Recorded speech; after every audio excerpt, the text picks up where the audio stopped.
Welcome to Coffee with JD. I'm pleased to have Honorable Professor Biman Prasad, Member of Parliament, as the guest for this segment of Coffee with JD. Honorable Professor Biman Prasad is a Member of Parliament of Republic of Fiji and is the leader of National Federation Party. In this episode, we'll be talking about Fiji government's economic and recovery plan amid COVID-19. Welcome to Coffee with JD, Professor Prasad. Thank you, Jiten, and it's a pleasure to be with you, and I also welcome the listeners. Thank you, Professor Prasad. Professor Prasad, can you please provide us some information about the current situation in Fiji? Professor Prasad? Well, you can divide that question into two parts, Jitendra, and essentially one, of course, is the impact of COVID-19, and the other, of course, is the economic impact of that crisis and how people are keeping up with that. Essentially, whole of 2020, I think we were free of COVID. I think our borders were managed. The international borders were closed, so we were almost going up to a year without any serious impact or the serious spread of virus. But just before that, we've had the entry of the Delta virus. As of yesterday, we've had 643 COVID-19 positive people dying. Now that's quite a lot. Right now, we are not seeing any reprieve from the spread of the virus. Initially, it started within the Central Division. Now it's all over Viti Levu. We've had a case in Lambasa. We have a case in Kandavu now. Our positivity rate is still very, very high. That's very true. The situation is obviously not favorable, and there is a major impact of COVID-19 in the country. What are some of the measures taken by the current government to control the spread, Professor Prasad? Well, as I said, government now finds itself in a position where we are hitting close to 50,000 cases. It's already over 40,000, and we could easily be heading towards 50,000 sooner than later. And as I said, the hospitals are stretched. Frontline workers are finding it very, very difficult. And if we didn't have the support of our donor partners, our friends, Australia and New Zealand, they have not only provided funding, in terms of budget support to the government, but they've also provided personnel. They've provided many of the medical items, needed for our people. And on top of that, we are getting almost all our vaccines from Australia and New Zealand. Of course, we've had some from the US and India, but a large percentage of that is coming from Australia and New Zealand. So, we would have been in a very, very dire situation if we didn't have this support from Australia and New Zealand, and we thank them very much. On the other side of the equation, the economic impact has been a disaster.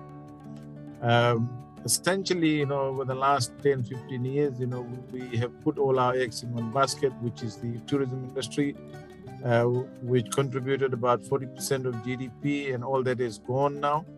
And government, because of its financial position, even before the crisis, our debt levels was very, very high. Our fiscal space was very small. So the government doesn't have that kind of resources like you guys have in Australia and New Zealand to provide support to the people. And that is probably one reason why the government was reluctant to have a lockdown, because a lockdown would have saved both lives as well as the economy. Now, the way in which the government is now dealing with the budget support. They are, of course, in the last budget providing support for people, about $30 a week, for those who need it, which amounts to $120 per month or $360 for 3 months. That's not a lot of money, but it goes somewhere to help a lot of people. But the biggest support that has come directly to the people is from people like yourselves, our families, friends, those who are working around the world, particularly in the US, Australia, New Zealand. Last year alone, we had about $652 million in remittances coming in. As of March this year, there's been an increase of about 24% compared to the same month in 2020.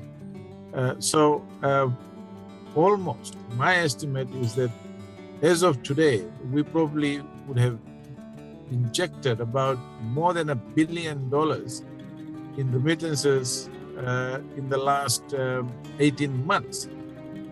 And that is one reason why we probably are still afloat. There is some level of demand in the economy, and a lot of money has come from families and friends because many of them are struggling to make ends meet. And so, when you ask me, what is the government doing? The government doesn't have a lot of money. So, we've had a lot of support from Australia, New Zealand. We had a lot of support from our people in terms of remittances. And we are all hoping that, the control, the virus is controlled as soon as possible. Yes, thank you, Professor Prasad. You have really put down things, the current situation. Now, in terms of economy, Dr. Prasad, do you think current government has got any recovery plan from this disastrous situation, Professor Prasad? They did. In the last budget, there's been an allocation of $200 million through the banking system, where existing businesses, which are struggling, would be eligible for certain percentage of loan, which the government is going to guarantee, depending on what amount and what sort of business. So yes, there's been some provision, but budgets are budgets. How it's implemented, how many people are actually going to benefit from it, how many businesses are going to benefit, we don't know. But at least, there is some allocation in the budget. And of course, another $200 million has been allocated, as I said earlier, to help people directly. And it's being rolled out from today. And so hopefully that will cushion. As I said, it's not a lot of money. When you calculate it, it's actually coming to $30 a week. And so they get $360, $120 a month packaged together, for 3 months, and then they might be eligible for another $360 for another 3 months. But as I said, I think a lot of the support is coming from relatives and friends, in the form of remittances, and I think that's keeping the economy, at least some level of demand in the economy, and businesses are benefiting from it. Professor Prasad, finally, I wish you and people of Fiji for speedy recovery from COVID-19 and the Fijian economy. Professor Prasad, thanks for accepting my invite and coming on the show. And before you go, can you please conclude with your vision or thoughts about the beloved nation of Fiji, Professor Prasad? Well, essentially, we are a country which is suffering from bad governance over the last so many years. We've lacked transparency, we've lacked accountability, and when you have a crisis, it is even more important for us as a country to adhere to strict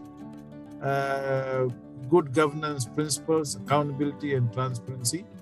And our vision for this country is a democratic country, a free country, which is based, which adheres to the principles of good governance, transparency, and accountability. And I think we are looking forward to the election next year. And we believe that we need a new government in Fiji. This government has lost the plot. It has lost direction. It has no ideas how to take the country forward. Essentially, we are just managing, and I think the opposition parties will be articulating this very, very well in the next election campaign, and we hope to be in government in 2022.